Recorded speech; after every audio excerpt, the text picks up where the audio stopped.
Megaman Starforce is a game that defined my childhood. It was the first Mega Man game I would ever play, and I would go on to buying the rest of the games in the series.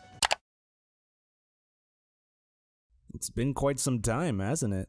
Apparently, there are people that actually like my Mega Man video.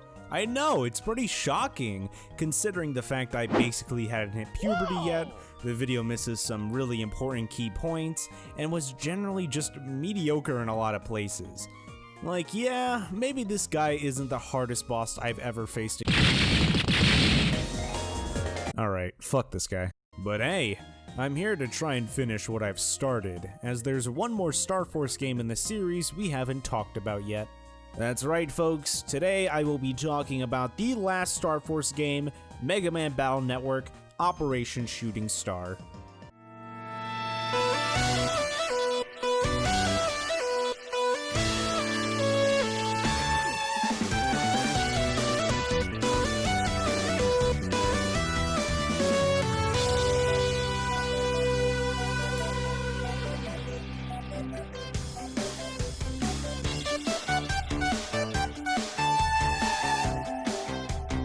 While the title hints that this game is tied to the Battlenetwork series, which it is, there's some hints of Starforce in there that the fans might enjoy. I mean, take a look at the box art. Pretty cool, right? 10-year-old me, who proudly didn't trade in his copy at a local GameStop, thought so as well and had his parents get him a copy for Christmas. Only problem, it never got a release outside of Japan. After 10-year-old me spent 5 minutes on YouTube searching how to learn Japanese, I never really got to experience this game growing up, other than looking at small clips. Yeah, this was also the dark age where rarely any footage or walkthroughs for this game existed. But hey, the year's 2020, and it just so happens that there exists an English patch for this game, finally! After all these years, I can experience what was left out of my childhood. And the results? Disappointment. Like everything else built up in my life. The game shouldn't really be classified as a crossover. The whole game is just a port of Mega Man Battlenetwork 1 with an included side story that seemed like it was shoehorned in at the last minute.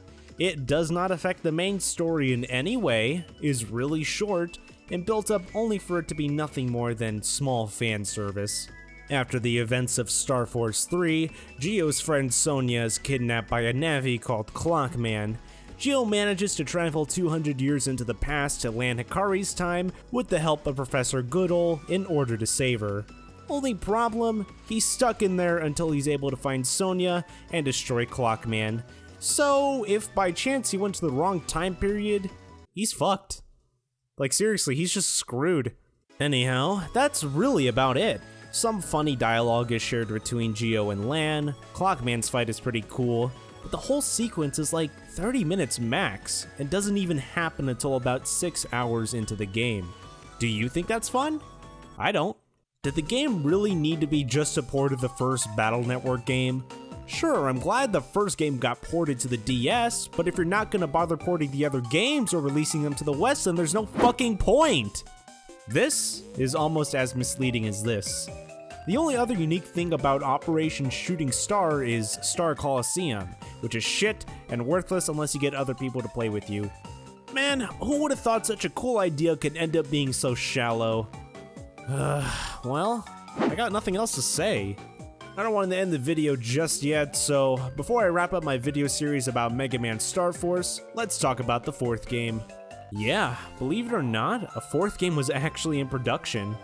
It was in development from 2009 up until 2010, however, due to the poor sales of Starforce 3, and shockingly Operation Shooting Star's poor sales having an effect as well, the game was cancelled midway into its development. It wouldn't even be known that this game existed until somewhere around 2019 when a single piece of concept art and details were leaked. The premise of the game involved hacking, and was going to be more mature themed. Even though Starforce 3 is undoubtedly the most mature game in the franchise, it would have been really interesting to see how they approach this game.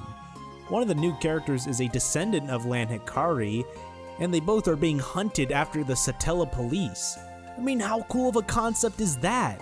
Mega Man going against society by hacking with his new partner? Way better than this shit. And since Megaman Starforce is dead, Megaman Battlenetwork is dead, Mega Man himself is dead, it's unlikely we'll ever see this fourth game or anything to do with these franchises ever again. Thanks, Capcom. Well, that's it for Starforce. Such a shame too. I mean, like I previously said, it's an overlooked franchise that is really fun and engaging, and if you haven't played the first 3 games yet, you're really doing yourself a disservice. Anyhow, thanks for tuning in, and who knows, hopefully you'll see me again when they announce a new Starforce game or a new Mega Man series similar to Battlenetwork and Starforce. Well, until then, I'll be seeing you guys on the next video.